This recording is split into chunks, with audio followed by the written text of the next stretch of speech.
Wite Tumpian. Para Tojin yang terkasih, pada kesempatan kali ini saya akan membawakan sebuah materi yang bertemakan pandangan generasi milenial terhadap agama Konghucu. Merupakan tema yang begitu menarik karena memang saat ini generasi milenial sangat banyak, setidaknya di Indonesia, bahkan hampir mendominasi populasi yang ada di Indonesia. Generasi milenial ini juga merupakan generasi yang unik karena lahir di tengah pertumbuhan teknologi yang begitu pesat. Generasi milenial ini merasakan lahirnya teknologi informasi terkini, internet, gawai, smartphone, bahkan hingga yang terbaru ada kecerdasan buatan, ada metaverse, dan masih banyak teknologi lainnya. Di tengah perkembangan teknologi membuat generasi milenial yang lahir dan bertumbuh pada masa perkembangan tersebut memiliki karakter yang begitu unik. Generasi milenial ini setidaknya memiliki 6 karakter unik. Yang pertama, mudah beradaptasi karena memang tumbuh di masa terjadi perubahan pesat, sehingga mau tidak mau menuntut generasi milenial untuk dapat adaptif. Generasi milenial ini juga adalah generasi yang begitu melek dengan teknologi, begitu memahami perkembangan teknologi karena memang tumbuh di masa teknologi bertumbuh dan berkembang. Banyak hadirnya teknologi-teknologi terbaru, teknologi-teknologi canggih di masa generasi milenial ini, sehingga membuat generasi milenial sangat begitu memahami teknologi yang ada, setidaknya untuk menggunakan, meskipun mungkin belum dapat menciptakan, setidaknya mereka bisa menggunakan teknologi ini, begitu memahami pemanfaatan teknologi yang ada saat ini. Dengan hadirnya teknologi ini juga membuat segala sesuatunya bisa lebih mudah. Hal ini membentuk generasi milenial menjadi generasi yang bisa lebih percaya diri, generasi yang lebih percaya diri, bahkan lebih ambisius, karena memang dunia ini sudah lebih mudah. Mereka bisa menjadi apapun yang mereka inginkan. Bahkan kita mungkin tidak pernah terpikirkan beberapa profesi yang digeluti generasi-generasi ini. Salah satunya mungkin profesi sebagai pemain game, gamers. Bagaimana profesi bermain game ini bisa menghasilkan uang? Namun itulah yang terjadi saat ini. Bahkan uang yang dihasilkan bukan dengan nilai yang kecil, melainkan dengan nilai yang begitu besar. Generasi milenial ini juga adalah generasi yang berpikiran terbuka. Mereka begitu melek dengan isu-isu terkini. Mereka juga bisa melihat beragam sudut pandang. Bahkan mereka bisa menanggapi isu-isu sensitif seperti LGBT dan lain sebagainya. Hal ini dikarenakan memang generasi milenial memiliki keuntungan dengan teknologi yang sudah berkembang, khususnya teknologi informasi, media informasi yang sudah berkembang, sehingga dengan mudah bisa mencari informasi. Arus informasi pun begitu cepat, sehingga generasi milenial tidak kesulitan untuk memperoleh informasi tersebut. Namun demikian, generasi milenial ini juga memiliki karakter mudah bosan karena mungkin tantangannya tidak sulit. Jarang generasi milenial ini menghadapi tantangan yang cukup sulit. Juga generasi milenial ini juga perhatian, yang mana wujud perhatian itu tersimbolisasi dalam wujud angka. Angka yang mana? Itu angka-angka dalam wujud subscriber, followers, like, viewers. Itu adalah angka-angka yang ada di media sosial.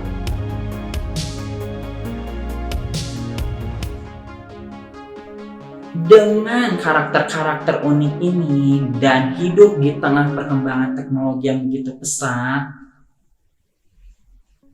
apakah ya generasi milenial ini masih bisa melirik ajaran agama Konghucu? Ajaran agama Konghucu sendiri adalah ajaran yang begitu kuat. Kalau kita lihat dari sejarahnya, atau kalau kita potong sedikit sejarahnya, setidaknya dari waktu kelahirannya Pacen Sapunce sampai tahun 2022 ini, setidaknya sudah ada 2573 tahun. Tanpa kita melihat nabi-nabi purba atau raja-raja suci sebelum Pacen Sapunce.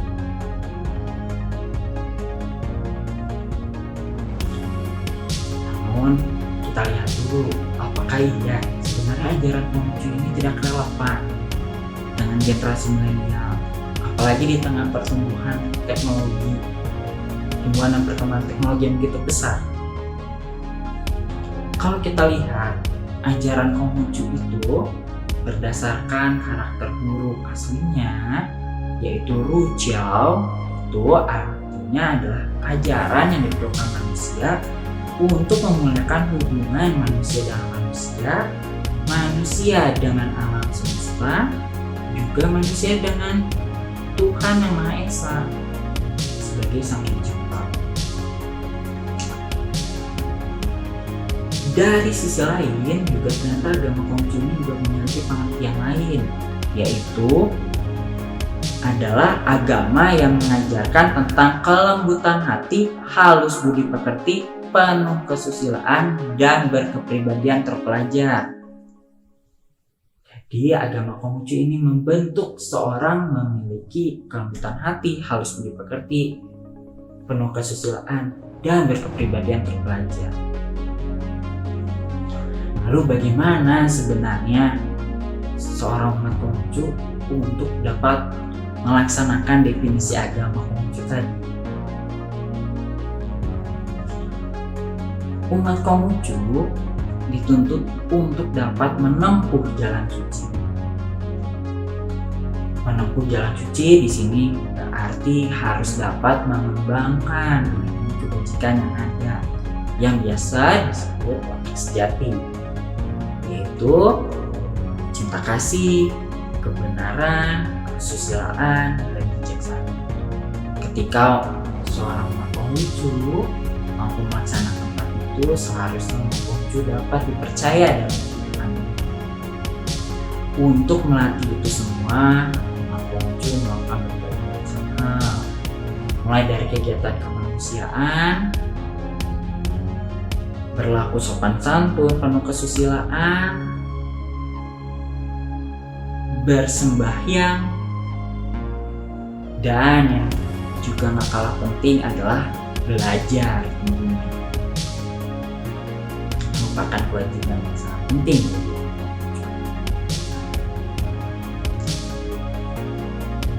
Lantas dengan ajaran yang demikian, apakah iya ajaran Konghucu ini tidak relevan dengan generasi milenial?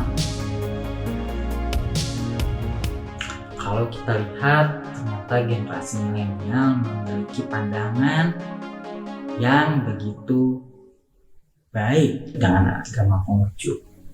Apa demikian? Karena generasi milenial memiliki karakter-karakter yang diajarkan melalui ajaran Konghucu. Generasi milenial ini memiliki kepekaan sosial yang begitu tinggi. Generasi milenial bukanlah generasi yang ketika ada masalah berdiam diri. Generasi milenial akan senantiasa mencari solusi. Generasi milenial juga sangat suka berkolaborasi.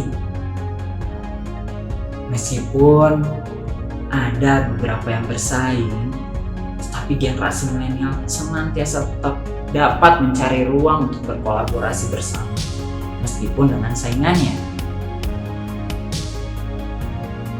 Hal ini membantu generasi milenial untuk membentuk keharmonisan, sehingga karakter-karakter generasi milenial ini ternyata sangat sesuai dengan ajaran agama Konghucu, yang mana menuntut membentuknya keharmonisan sebagai cara menempuh jalan suci di dunia ini.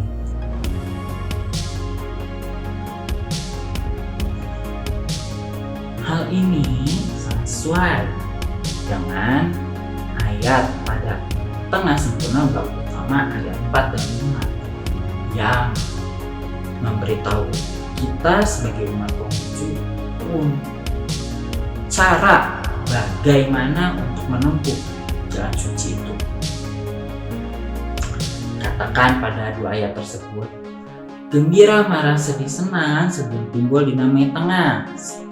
Setelah timbul tetapi masih dalam batas tengah dinamai harmonis. Tengah itulah pokok daripada dunia dan harmonis itulah cara menempuh jalan suci di dunia. Pada ayat yang kelimanya dikatakan, bila dapat terselenggara tengah dan harmonis maka kesejahteraan meliputi langit dan bumi, segenap makhluk dan benda akan terpelihara. Hal ini sangat sesuai dengan semangat generasi milenial untuk berkolaborasi. Generasi milenial selalu mencari solusi bagaimana semua orang bisa dapat diuntungkan, win-win solution.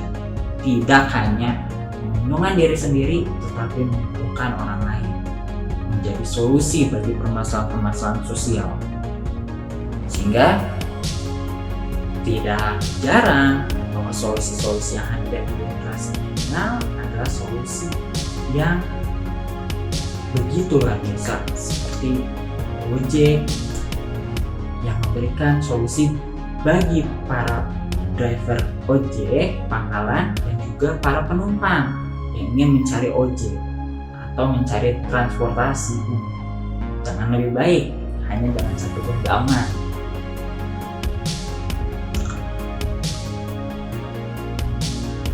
Lalu lebih dari itu juga generasi milenial ini melihat agama Konghucu sebenarnya adalah agama yang begitu relevan dengan perkembangan teknologinya. Setidaknya saya sebagai salah satu generasi milenial melihat relevansi agama Konghucu dalam perkembangan teknologi itu sangat luar biasa. Ajaran Konghucu menuntut seseorang untuk senantiasa belajar, dan cara belajarnya juga bukan dengan cara belajar yang sekedar membaca atau sekedar menghafal, tetapi cara belajar umat Konghucu ini adalah belajar bagaimana memahami hingga ke dalam dengan pemahaman yang begitu dalam, juga dengan hati yang bahagia. Pada kitab Tengah Sempurna dikatakan bahwa banyak-banyaklah belajar, pandai-pandailah bertanya, hati-hatilah memikirkannya, jelas-jelaslah menguraikannya, dan sungguh-sungguhlah melaksanakannya. Tidak banyak ajaran yang bisa mengatakan untuk banyak bertanya, apalagi masalah ajaran agama. Tapi ajaran Konghucu justru menuntut umatnya untuk lebih pandai dalam bertanya, untuk menjadi umat yang sedikit lebih skeptis, sehingga ilmunya dapat bertumbuh tentunya. Bahkan umat Konghucu Konghucu juga belajarnya harus dengan kepekaan. Bagaimana umat Konghucu harus meneliti hakikat perkara. Jadi udah belajar, bertanya, juga harus research. Dan juga karena umat Konghucu ini senantiasa belajar, seharusnya umat Konghucu ini juga harus melaksanakan apa yang dipelajari. Ini ketika mendapatkan sesuatu ilmu harus bisa diterapkan.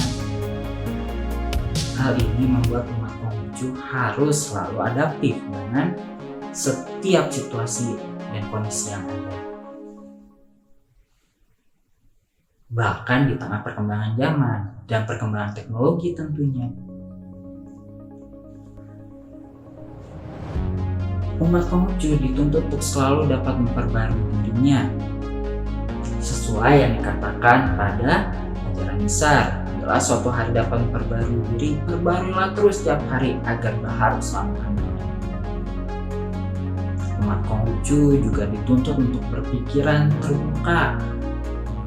Berpikiran terbuka di sini seperti yang dimiliki generasi milenial, bahkan bukan sekedar berpikiran terbuka sebenarnya, tetapi harus dapat belajar di segala situasi dan kondisi. Karena kalau kita meneladani Tachin Sesang Punce itu memiliki cara belajar yang unik. Beliau mengatakan seperti ini, tiap kali aku jalan bertiga, niscaya ada yang dapat kujadikan buruk. Yang baik akan kuikuti, dan yang buruk akan kuperbaiki. Artinya Tachin Sesang Punce tidak pilih-pilih dalam memilih guru. Semua bisa dia jadikan guru. Tinggal dia melihat mana yang baik dan mana yang buruk. Ketika ada sesuatu yang buruk, harus nanti diperbaiki, meskipun itu ada di dalam diri kita. Bahkan artinya menunjukkan bahwa diri kita pun harus seperti itu. Ketika ada yang buruk bahkan dalam diri kita harus berani untuk memperbaiki, mengakui dan memperbaiki kesalahan. Dan ketika kita melihat ada seorang yang dapat dijadikan teladan, jangan ragu juga untuk meneladaninya. Bahkan mungkin dari orang yang lebih muda ataupun dari orang yang kita tidak kenal siapapun itu, atau mungkin orang yang dalam tanda petik baik, tapi ketika orang itu ada sisi baiknya, misal dia suka membantu orang lain, pengemis atau sebagainya, ya kita harus tetap mengikuti itu, harus bisa meneladani. Selain dari berpikiran terbuka, umat Konghucu juga dituntut untuk menjadi pribadi yang kritis. Kritis di sini sesuai yang dikatakan oleh Tachin Sesang Punce pada kitab Sabda Suci. Seorang cince terhadap persoalan di dunia tidak mengiyakan atau menolak mentah-mentah, hanya kebenaranlah yang berukuran. Inilah yang seharusnya dimiliki oleh umat Konghucu, apalagi generasi milenial. Generasi milenial haruslah memiliki daya kritis yang tinggi, karena hidup memang di tengah perkembangan teknologi, arus informasi begitu cepat. Tidak boleh langsung mengiyakan, tidak boleh langsung menolak. Harus melihat segala sesuatunya dengan lebih holistik, dengan lebih menyeluruh.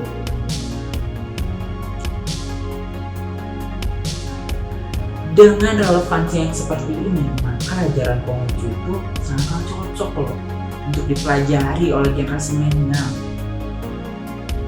Sangatlah cocok untuk kita pemuda Konghucu mempelajarinya lebih dalam, bukan menghindarinya, melainkan harus belajar lebih banyak lagi. Jika ditanya mengapa demikian, mengapa generasi milenial ini harus mempelajari agama Konghucu? Karena generasi milenial ini harus bertumbuh.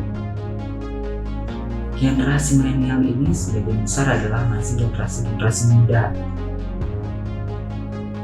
Generasi muda harus memiliki posisi yang lebih baik, harus senantiasa bertumbuh dan berkembang. dalam berbagai aspek, pendidikan, karir, mungkin keluarga. Generasi milenial terkadang mungkin merasa segala sesuatunya instan, tapi ajaran Konghucu tidak mengajarkan untuk generasi milenial ini jadi generasi yang mengandalkan segala sesuatu yang instan. Karena ajaran Konghucu mengajarkan untuk menjadi orang yang harus berani bekerja keras. Jika orang lain bekerja satu kali, melakukan satu kali, Konghucu harus berani melakukannya 100 kali. Jika orang lain melakukan 10 kali, Konghucu harus berani melakukannya 1000 kali. Sehingga meskipun orangnya mungkin belajar lama, tapi dia akan menguasai. Meskipun mungkin tidak terlalu pandai, tapi dia akan menguasai. Bahkan ajaran Konghucu juga mengajarkan untuk menjadi orang yang belajar dengan passionnya, menjadi orang yang passionate, ya. Jadi orang yang semangat belajarnya tinggi. Karena umat Konghucu itu diajarkan untuk senantiasa gembira dengan apa yang dipelajarinya, sesuai dengan ayat pada kitab sabda suci, yaitu yang mengerti belum sebanding dengan yang menyukai, dan yang menyukai masih belum sebanding dengan yang bergembira di dalam. Dengan hal-hal ini, maka ajaran Konghucu itu menguatkan generasi milenial, menguatkan saya sebagai pemuda dan juga teman-teman generasi milenial untuk menjadi pribadi yang bertumbuh menjadi generasi yang lebih baik, menjadi generasi yang unggul, menjadi individu-individu unggul yang bermanfaat dalam masyarakat. Setidaknya itulah yang diajarkan oleh ajaran Konghucu untuk membentuk generasi milenial yang kuat.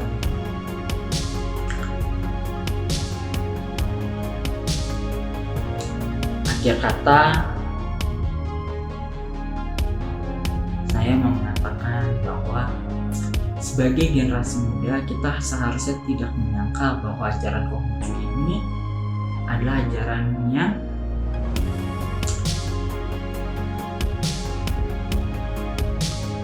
relevan dengan generasi muda, dengan perkembangan.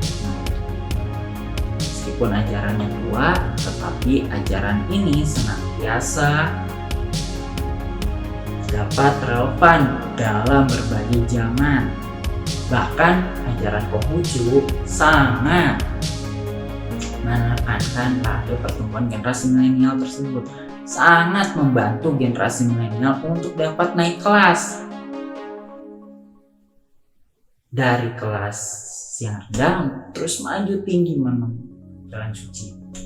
Artinya generasi milenialnya akan menjadi generasi yang senantiasa lebih sukses. Itulah yang mengenai pandangan generasi milenial terhadap ajaran Konghucu, yaitu adalah ajaran yang akan membantu saya dan teman-teman generasi milenial untuk menjadi naik kelas. Akhir kata, terimalah kembali salam peneguhan iman kita, hanya kebajikan, waktu yang berkenan. Waite Tuntian.